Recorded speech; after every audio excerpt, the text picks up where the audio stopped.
Film Festival Board of Jurors ang pagkakapanalo ni Ai de las Alas bilang Best Actress. Paliwanag ni Presidential Spokesman Edwin Lasherda sa mga bungabatikos, si Ai daw ang nakakuha ng pinakamataas na score mula sa mga hurado. Well-rounded daw ang performance ng komedyante sa pelikulang Ang Tanging Ina Mo, last na to. Kaya naman karapat-dapat daw ito manalo. Wala raw kinalaman sa pagkapanalo ni Ai ang pagiging malapit nito sa nakababatang kapatid ni Pinoy na si Chris Aquino. Up next sa Chika Minute, alamin ang New Year's resolution ng Kapuso Twin Stars para sa 2011. Tutukan yan. Mel? Salamat, Lynn.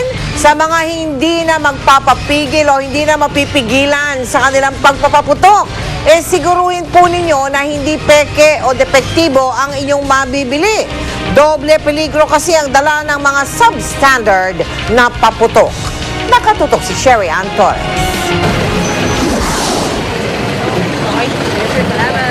Ilang araw bago magbagong taon, maraming Pinoy na ang nagkukumahog na makabili ng mga paputok para sa pagsalubong sa 2011. Pero marami raw sa mga nabibili, depektibo na nagiging sanhi pa na aksidente. Kung tutuusin ayon sa Department of Trade and Industry, pwedeng maging ligtas ang pagsalubong sa bagong taon kahit pag gumamit ng paputok. Pero kailangan maingat at tama ang paggamit at siguraduhin nakapasa ang paputok sa product standard. Ang selyong ito ang katunayan na nasa tamang kalidad at ligtas ang binibili ninyong paputok. Pagka ang isang company ay license holder, he has kumbaga license to put the PS mark on his product. So the PS mark should only be found on the products that they are licensed to sell. Paliwanag pa ng DTI, hindi dapat sumobra sa 1/3 na kutsarita ang lamang pulbura ng paputok. Ang mitya naman, dapat bibilang ng 3 hanggang 15 segundo bago pumutok, depende sa klase. Sabi ng DTI, hindi lang daw yung mababang presyo at magandang pagkakabalot ng isang paputok ang dapat tinitignan bago bilhin ito. Ang isang tao raw na nag-iisip ng kaligtasan niya habang siya ay nagsasaya, dapat marami pa rin bagay na sinusuri bago bumili ng paputok. Maliban sa DTI seal, dapat ding tingnan ng pakete o lalagyan ng paputok kung may pangalan at seal ng manufacturer, lugar ng paggawaan at contact number. Kung wala, peke raw ito. Dapat may instruction din sa pakete kung paano gamitin at babala sa gagamit ng paputok. At sa mga lugar na bibilhan ng paputok, importanteng tingnan kung lisensyado ito. They have to get a permit or a license to produce or manufacture and to sell. So kung ikaw ay retailer, PNP license ang dapat na meron ka. Paano kung hawker siya, ma'am? Kung vendor lang talaga na dibilao, ito yung typical natin, di ba? Humingi sila ng kopya kung saan nila binili ito at para meron din silang panghawakan na may pinanggagalingan ito na licensed retailer. At dahil usong-uso na ang peke ngayon, tip ng isang fireworks manufacturer, Scrutinize the packaging. What is the quality of the product you're seeing before you? How does it look? Pay attention to detail. How is the grammar? In the fireworks industry, the lower end copies don't really spend much time in making their packaging. ayon pa sa Philippine Pyrotechnic Manufacturers and Dealers Association, oo nga't hamak na mura ang mga peke o illegal na paputok, pero di dapat isakripisyo ang kaligtasan dito. Yung mga illegal manufacturers na yan, ang laking apekto sa amin eh. Nakakapagbenta sila ng mura kasi wala silang gastos sa magpapalisensya. Sa mga may reklamo tungkol sa kanilang mga nabiling paputok, bukas ang DTI hotline 751-3330 mula alas 8 ng umaga hanggang alas 5 ng hapon araw-araw, maging sa bagong taon. Sherry Ann Torres, Nakatutok, 24 oras. Para walang makalusot na bawal na paputok sa merkado, naglunsad ang Quezon City Police District ng Oplan Iwas Paputok. At sa operasyon sa Balintawa kanina, naharang ilang sasakyang may kargang paputok mula sa norte. Nakatutok si Oscar Roida, eksklusibo. Animoy sasabak sa matinding bakbakan ng mga kagawad ng QCPD SWAT nang magsagawa ng Oplan Iwas Paputok sa bahaging ito ng North Luzon Expressway, parting Balintawak. Bawat isa kanila, kung todo full battle gear, naka-bulletproof at armado pa ng matataas na kalibre ng baril. Target nila, mga malalakas na uri ng paputok tulad ng OG, Super Lolo, Piccolo at iba pang mga kauri nito na mahigpit na ipinagbabawal. Ang ayaw mangyari ng otoridad ay makalusot yung mga pinagbabawal na paputok, kaya ganoon na lamang kahigpit ang ginagawa nilang pag-iinspeksyon. Walang pinalagpas maski na mga motorsiklo. May mga babae ring pulis na nakaantamay para sa mga babaeng motorista na kakailanganing padaanin sa inspeksyon. Ilang van din na may mga karga-kargang paputok ang naharang, pero kalaunay pinadaan na rin matapos makapagpakita ng sapat na papeles. Pwera na lang ang isang van na ito. Makita nyo sa amin yan. 5-star na yan. Hindi, titignan nga natin. Kasi baka mamaya, hindi 5-star yan, yung OG yan. Kaya super lolo na ginawang Judas Belt. So, mga malalakas yun. Ha? Tingnan lang natin kasi hindi nakalagay dito sa ano nyo eh. Nakadeclare eh. Lang makita itong ano. Kung tutusin, mukhang puro kwitis lang naman at mga pailaw ang karga nito. Yun nga lang, wala itong permit na may pakita. Kasi wala silang travel to transport eh. Unlike yung kaninang mga pinadaan namin, mayroon. So, i-hold namin.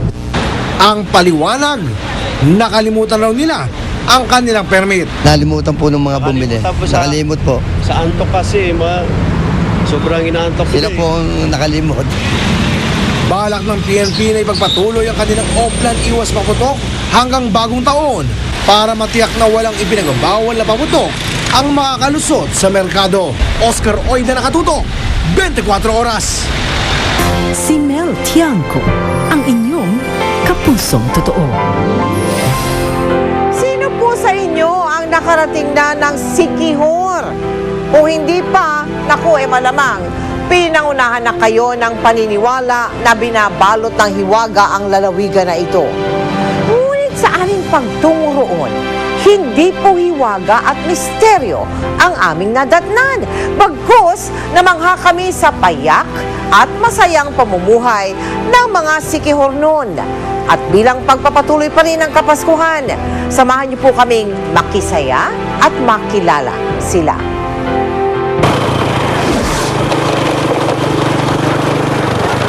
Misteryoso, ganyan mailalarawan ang Sikihor sa aming unang pagtatagpo.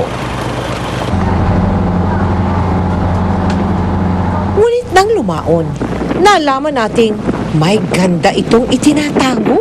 Sikihor is noted as very peaceful island. Tsaka yung mga tao dito, masyadong tahimik lang, walang gulo, at saka namumuhay ng pangkaraniwan at naghahangad sa kinabukasan. Gayon na lamang ang saya ng mga taga Sikihor nang dalawin natin sila. Ang mga bata, tuwang-tuwa sa natanggap na gamit sa eskwela at laruan. At may pagkain pang pagsasaluhan. Madalang silang makatanggap ng ganitong regalo, kaya't ganun na lamang ang kanilang pagdagsa sa aming bawat pupuntahan.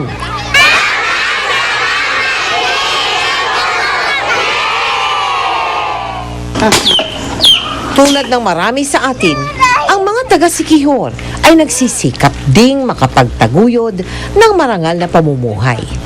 Si Gina, bukod sa pag-asikaso ng anak, abala rin sa paggawa ng mga bag na yari sa dahon ng romlon. Mahirap kasi wala ka nang kasama eh. Oo, tapos ikaw na lang mag-isa, tumayo ka ng sarili mo kasi nga may bubuhayin kang bata. Tulad ni Gina, mag-isa rin kumakayod si Lourdes bilang mangingisda. Ako lang ang naghanap buhay hanggang naglaki ang mga anak ko.